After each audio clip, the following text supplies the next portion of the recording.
Mostly sunny with a high 85. Tonight, mostly clear with a low 64. Tomorrow, pleasant with clouds and sun and a high 86. Sunday, partly sunny and humid with a high 94. Monday, sunny and humid with a high 98.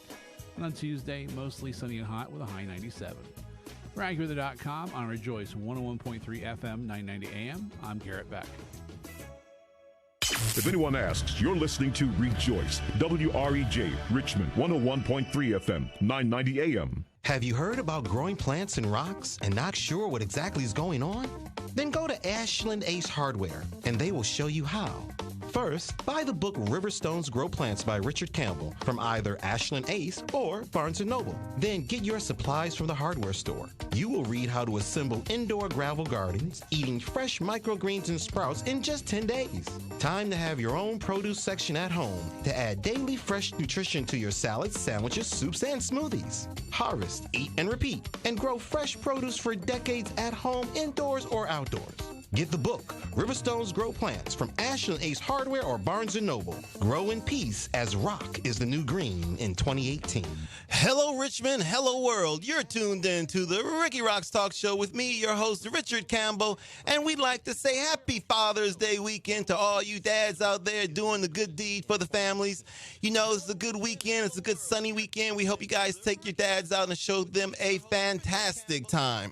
On today's show, on the Ricky Rocks Talk Show, on this show, this is the show where we talk about growing plants and rocks. That's right, growing plants and rocks without soil and fertilizer. And we mix in a little gospel fusion. This day, we're going to have a little more house mixing with a little sampling. And on today's show, we've got 4 key topics that we're going to cover off if we can. We do have a few callers calling in. We're going to talk about our Virginia Union University research. We've got a lot of good things going on at Virginia Union. And they were participatory this week in a big meeting we had with the Department of Education. So we're going to learn more about that. We're also going to learn, you guys, you've heard me talk previously on prior shows about Wake County, North Carolina. Well, guess what? Wake County checked in this week, and we are on tap to be back in Wake County next Friday for our first official Wake County event. So we're going to talk about that some too. Richmond, remember I did something with the 4-H group here, and then later on a family was in the studio with the lovely daughters and the mother talking about things that they were doing? Well, we've got an update from there and that you're going to love, and we're going to love sharing what these 4-H kids are doing with GeoAg out there in Richmond, Virginia. And at home, I got to talk about, I grow these plants at home. I've got all types of stuff. We invite you to go to our Instagram and see what we have growing on. That's TOSOILLESS. But one of the things we're going to talk about is cooking and eating the gravel-grown foods that you have out of your garden. So we're going to look and see what we're doing, how it's affecting those around us, and give you an update on that. Now we're going to check into our first Gospel Fusion mix. It's one of the more funkier ones that I was able to get out of DJ YouTube this morning. One of my more classic, a little bit of extra, a little beats for the Ricky Rocks Talk Show on Friday, y'all. Come on, come on, come on, come on.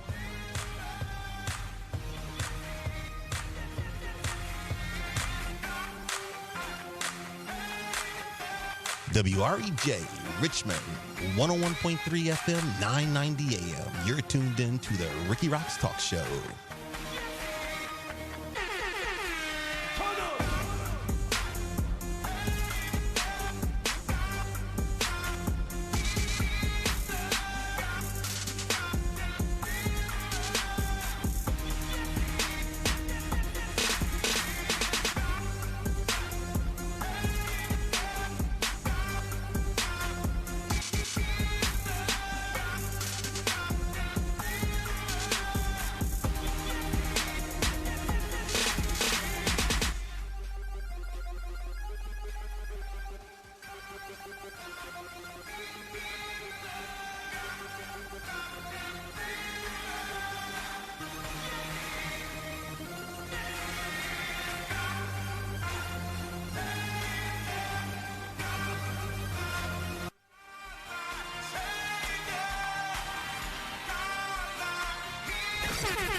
All right.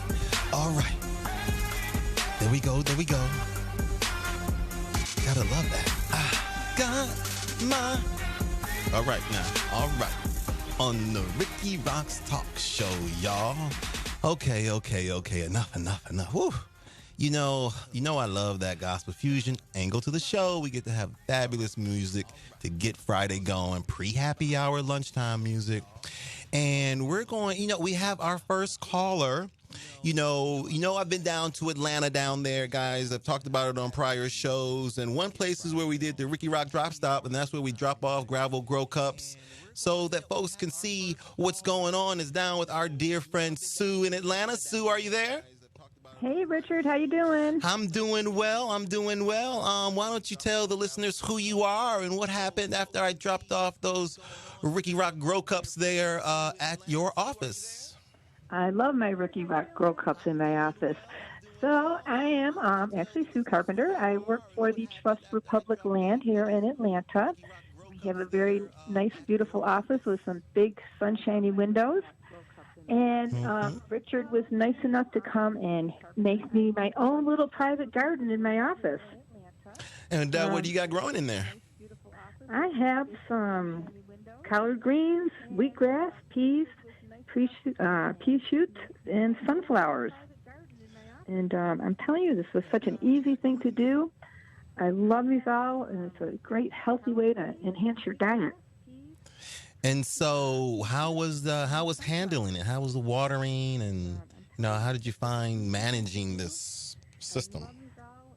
It was actually one of the easiest things I've ever done.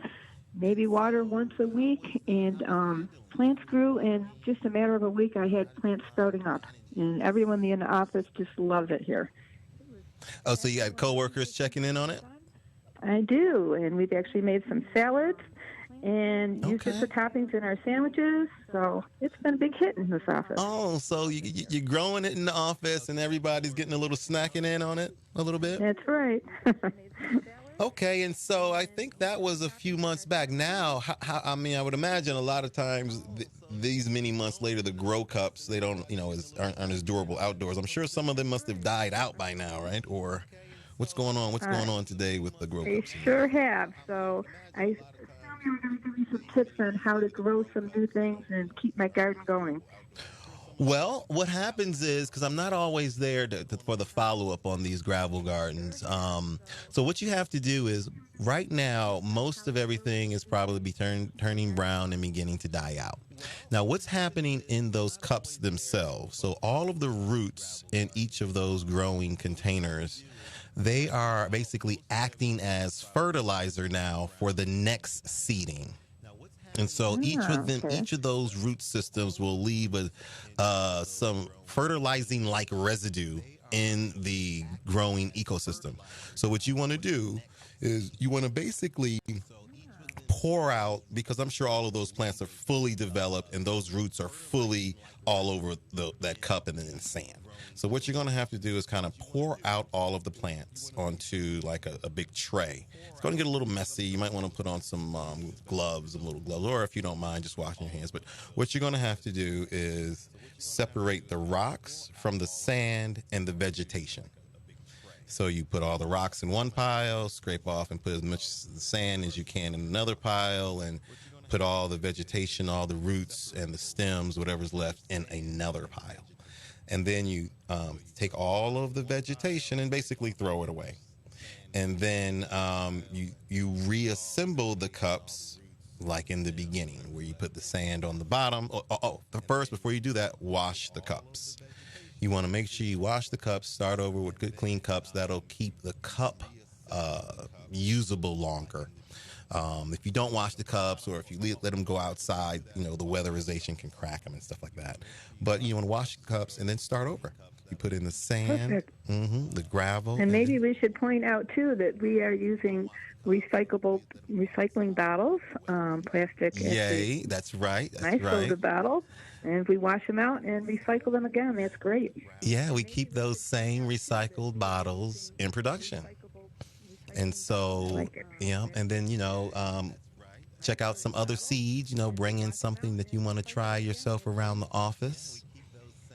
And, page 65 on our in our book, Riverstones Grow Plants, it lists about 40 different seeds and how they respond in these cups, if you want to refer to there as well. And we want to thank you. So any thoughts or ideas of what you see, where you see gravel growing? I know you guys are doing it, eating it in the office, which is awesome. But where do you see gravel going in the future? I actually think this would be great in any office, and also, I think this would be great in schools, for Girl Scouts, Cub Scouts, Boy Scouts, camping. I think personally, I think the kids would actually have a great time learning all about this and getting their hands in it.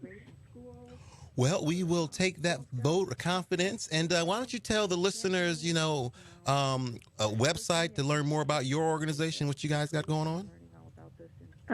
Trust for Public Land. We actually build parks and preserve green spaces, so Gravel Grove fits right into our sustainability, and we're loving the idea.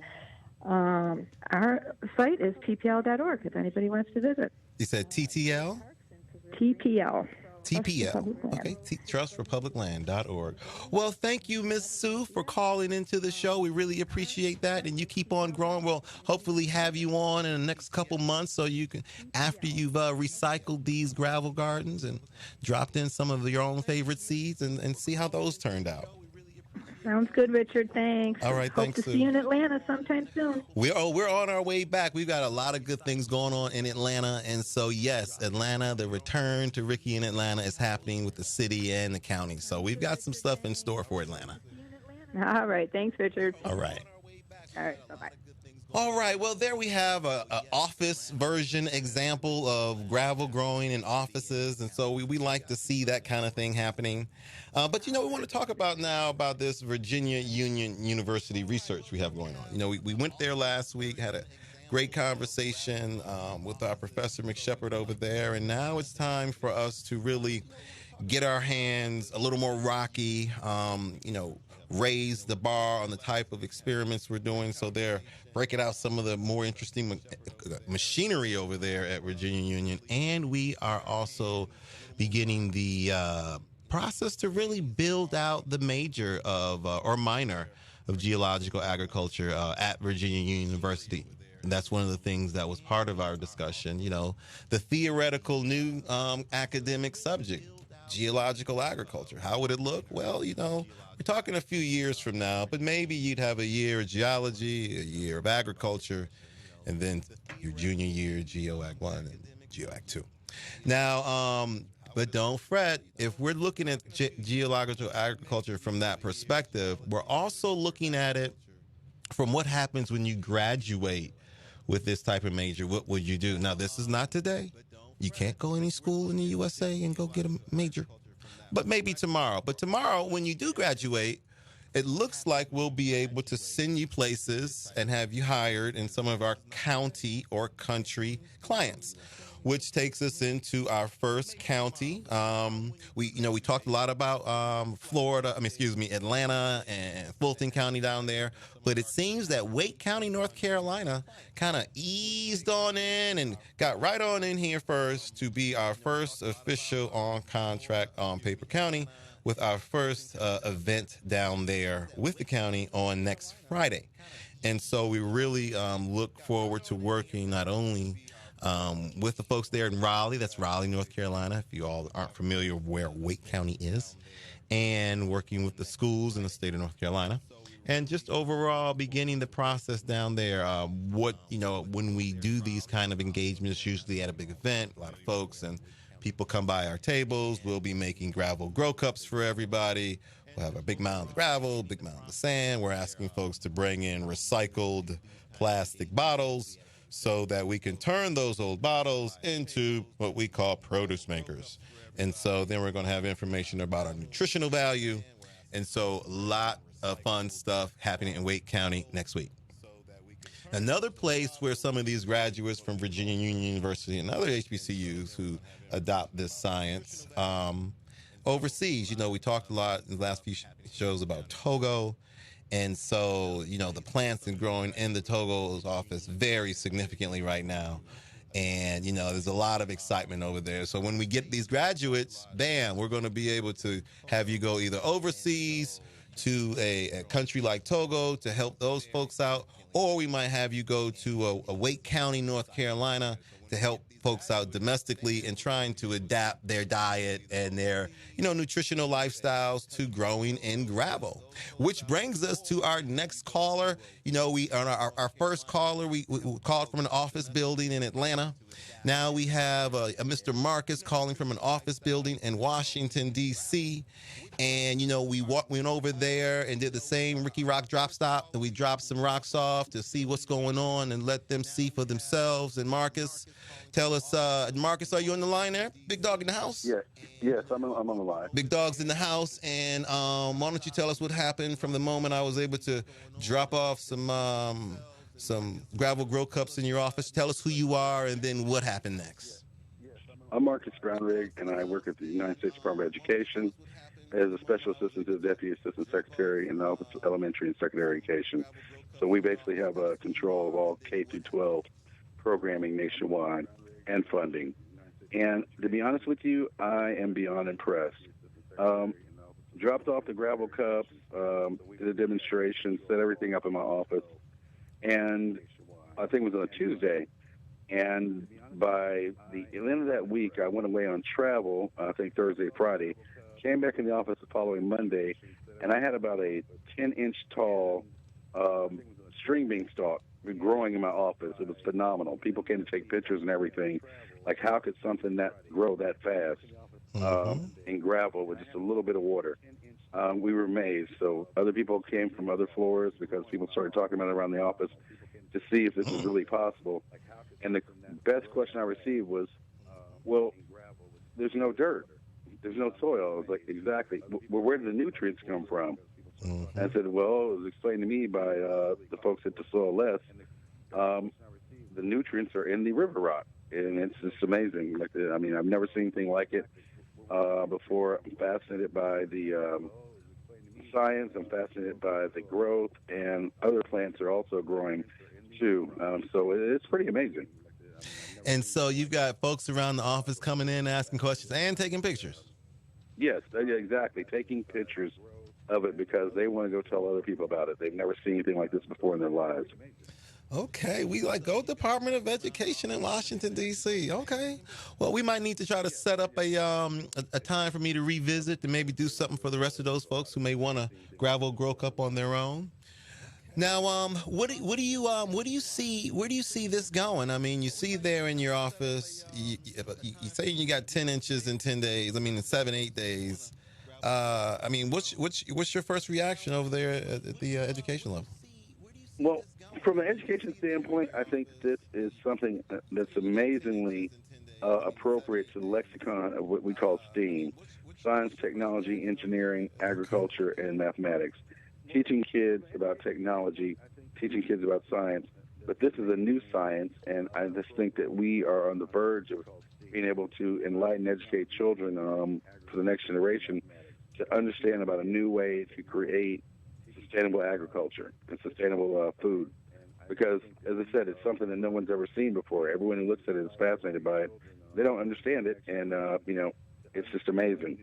So I really think that this is something that we could really jump on. I'm talking to other people in education about how do we integrate this into our curricula across schools. How do we work with our elementary school kids all the way through high school?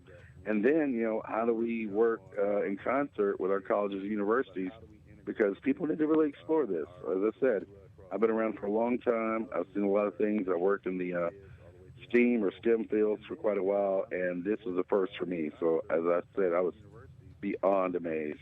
My only thing is, how do we educate more people about this? Because there's actually food growing in my office right now. And that's thank you, number one. Thank you for all of that. You said a lot, and you guys up there, the Washington folks, I love y'all for all of y'all doing and even look at it.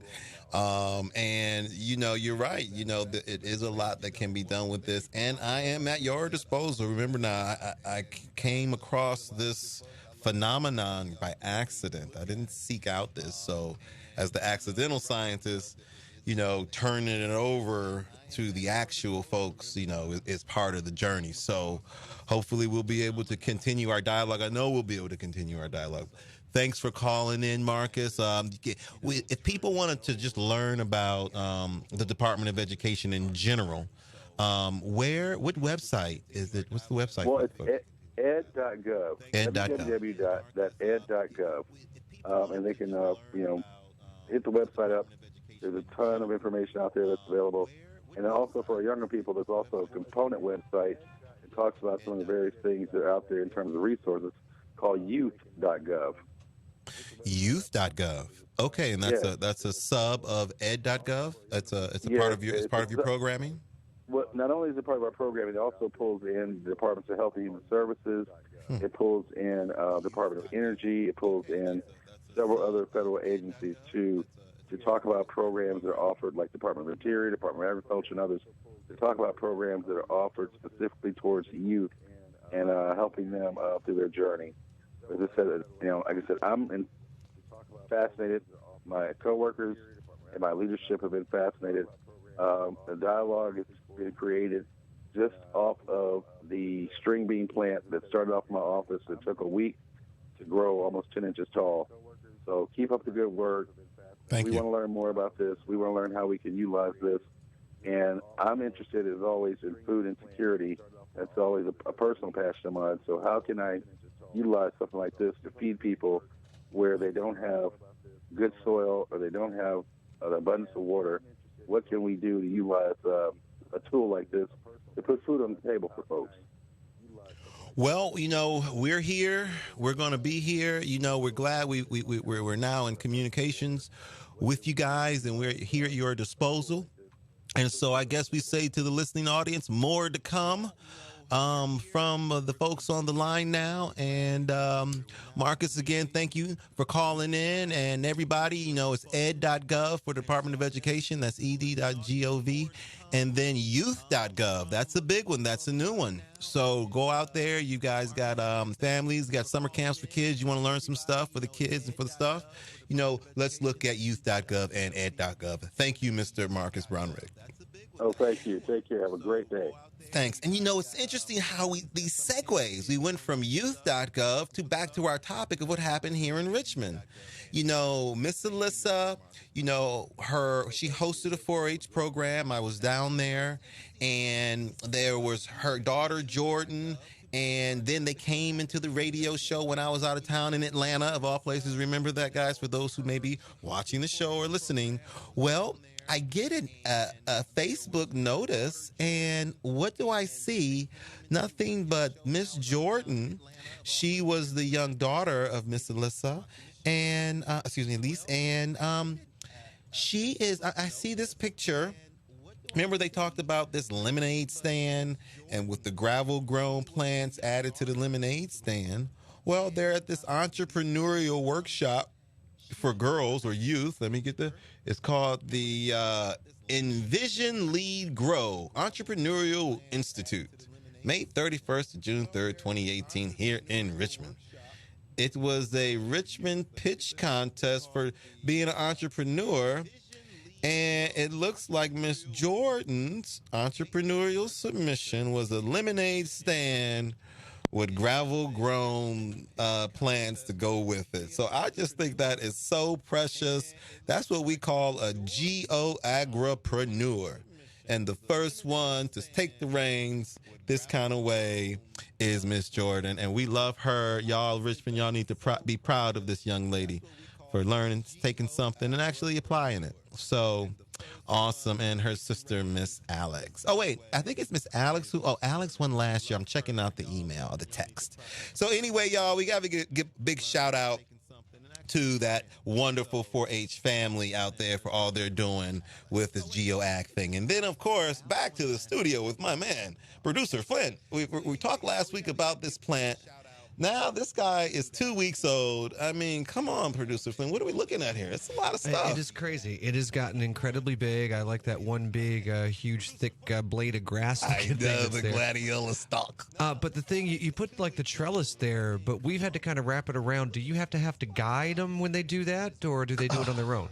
Good question. No, you definitely have to guide these plants, especially in gravel. What happens in gravel is so much is going on from the bottom, boop, boop, boop, boop, that they'll just shoot straight up. If you have good light, the leaf span will be bigger. But what's happening, you definitely have to wrap them around the trellis systems to keep them, because they'll just keep going up, and they're not going to know where the trellis is. Okay, cool. Because I was wondering, like, oh, yeah, we're going to have to wrap that and then make sure that we're supposed to wrap that. Because, like, do we touch it? Do we mess with it? I don't want to break nothing. Yeah, just be gentle. Keep it nice and cool. All right, at the same time, producer Flynn has chimed in with the little commentary that we like for him to acknowledge for our beautiful plant, Miss Pineapple Mango. We only call it that because that's just the name on the side of the cup. But we've got 1 minute left. One other quick thing. Eating GeoAg food. My mama has been sick. We gave her some of this GeoAg food with some cherries and some berries and some cilantro that we picked, some parsley that we picked, and some pea shoots. And yum, mixed it up, and it started to make her feel better. I'm just saying, y'all, I don't know, but I know it's tested well. I know the nutritional value as well. And get with the program. Get the book Riverstones Grow Plants by me, Richard Campbell. Go to the website twosoilless.com. That's TOSOILLESS, To Soil Less. And for all you folks there working in the office buildings, make sure you get some gravel grow cups and feed your coworkers like our folks from the National Public Land Trust down there in Atlanta and the Department of Education did here on this week's show. All right, well, so y'all have a good Father's Day weekend. Don't forget, get the book Riverstones Grow Plants for Dad this weekend, y'all. Show them how to be healthier, more nutritious. This is WREJ Richmond, 101.3 FM, 990 AM on the Ricky Rocks Talk Show. This is Rich Campbell, your host, saying, peace, y'all. Happy Father's Day. What if we told you that you can now go to the hardware store, get a bag of rock sand and seeds and eat? What if we told you there was a new science called geological agriculture, the study of growing plants and rocks without soil and fertilizer?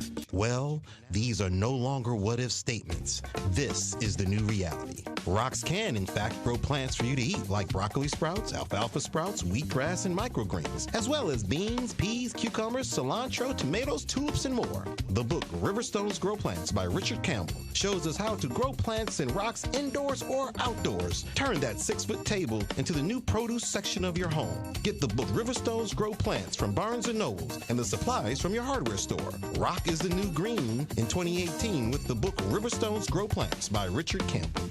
If anyone asks, you're listening to Rejoice, WREJ, Richmond, 101.3 FM, 990 AM. Were you born from 1945 to 1965?